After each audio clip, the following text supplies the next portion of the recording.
Finally Mira Ambika मिळून मायला शिकवतात चांगलाच धडा. आता मीराला पण कळलेलं राहतं अंबिका तिची सख्खी बहीण आहे, ती मंजिरी कसं वागते. मंजिरीचा पण खरा चेहरा त्या मीरा पुढे आलेला राहतो. आता अंबिकाला पण कळून चुकतं त्या मंजिरी पण वाईट आहे. ते दोघंही मिळून त्या माया आणि मंजिरीला एकदम चांगलाच धडा शिकवतात. नेमकं काय होतं संपूर्ण अपडेट जाणून घेऊया. चला तर व्हिडिओला सुरुवात करूया. आता इकडे वेदा पण अंबिकाच्या फोटो जवळ येते. वेदा अंबिकाच्या फोटो जवळ येऊन बोलू लागत असते, आई प्लीज माझ्या दुसऱ्या आईला तू लवकरात लवकर बरं कर ना, ती खूप आजारी आहे. तेवढ्या तिथून मागून अंबिका पण येते. अंबिका म्हणते, वेदा बाळा तू अजिबातच काळजी करू नको, मी तिला लवकरात लवकर बरं करेल. मी तिला सगळं काय ते सांगते, त्याच्याने ती एकदम बरी होऊन जाईल, तू माझ्यावरती विश्वास ठेव. म्हणून अंबिका पण त्या मीराच्या बेडरूम मध्ये येते. तेवढ्यात मीरा उठून पाहते तर काय अंबिकाला त्या मीराला एकदम मोठा शॉक लागतो. तेवढ्यात मीरा म्हणते, तू चालते हो, तू मागे जा बरं इथून, तू जिवंत नाही अजिबात, मला हे सगळं कळलंय. तू मेलेली बाई आहे, तू जिवंत नाहीये, तू इथे शेजारी अजिबातच राहत नाही, मला सगळं कळालेलं आहे, तू इथून चालते हो. असं म्हणून मीराच तिथून पळून जाते. अंबिकाला ते एकदम टेन्शन येतं. अंबिका पळत पळत खाली जाते आणि अंबिका म्हणते, थांब मीरा थांब, तू अजिबातच टेन्शन घेऊ नको, काळजी करू नको, मला तुला सगळं सत्य सांगायचंय. तेवढ्यात मीरा पण म्हणते, तू लांब हो बरं माझ्यापासून.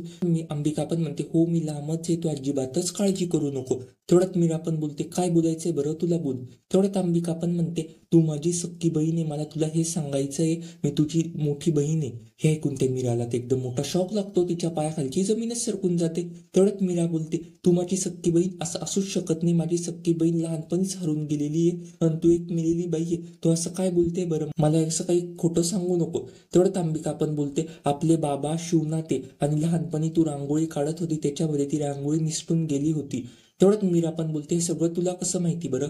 तेवढ्यात अंबिका बोलते, मी तुझी मोठी बहीण हेच तर मी तुला सांगते केव्हांचं. ते ऐकून त्या मीराला ते एकदम मोठा शॉक लागतो. मग मीरा बोलते, तुम्हाला हे आधीच का नाही सांगितलं बरं.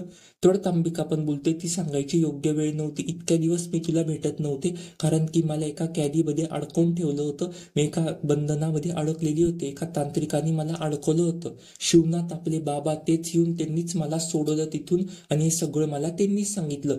ते ऐकून ते मीराला ते एकदम आनंद होतो. मीरा बोलते, हे सगळं मग कसं काय झालं बरं, तू मेली कसं काय बरं. तेवढ्यात अंबिका पण बोलते, ती नीच माया, त्या नीच मायानेच माझा जीव घेतलाय. ते ऐकून त्या मीराला अजून मोठा शॉक लागतो. तेवढ्यात अंबिका बोलते, आता आपण दोघंही मिळून त्या मायाला संपवून टाकायचं, त्या मायाचा अस्ती चेहरा त्या घरच्यांसमोर आणायचा. अंबिका मीरा दोघंही एकूण त्या मायाची कशी वाट लावता, हिला कसा चांगलाच धडा शिकवता, हे पानं फारच रंजक ठरणार आहे. अशाच मालिकेची डेली अपडेटसाठी आपल्या चॅनेलला आता सबस्क्राईब करा. धन्यवाद.